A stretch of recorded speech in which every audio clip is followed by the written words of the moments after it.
Today marks 8 weeks straight of Friday protests here along the Israel-Gaza border by Palestinians. But by far, this is the quietest Friday that we have seen now in 2 months' time.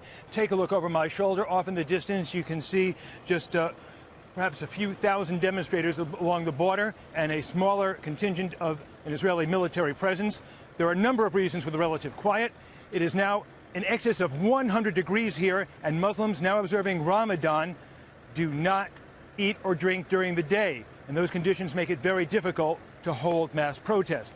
Egypt has been pressuring Hamas to reduce the level of confrontation with Israeli forces, and one of Hamas's key demands has been met.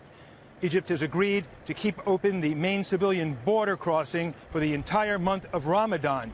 It is a crossing that is usually open for only a few days a month.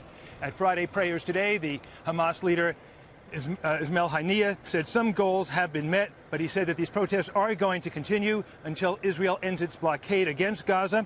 Meanwhile, Fox News has obtained a copy of a draft resolution put out by Kuwait calling on the Security Council to condemn Israel's use of force against civilians and to deploy an international force to protect them.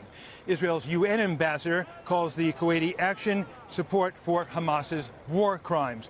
And lastly, now, in another development elsewhere, we're getting reports now from Syrian state media as well as an opposition monitoring group that there have been at least 4 explosions taking place in the last few hours near an air base in the central province of Hama. This is a base that the Syrian government has used to attack militant forces in the north and the central part of Syria. We asked the Israeli military if they had any information about what was taking place, and the Israeli military said, Sandra, simply no comment.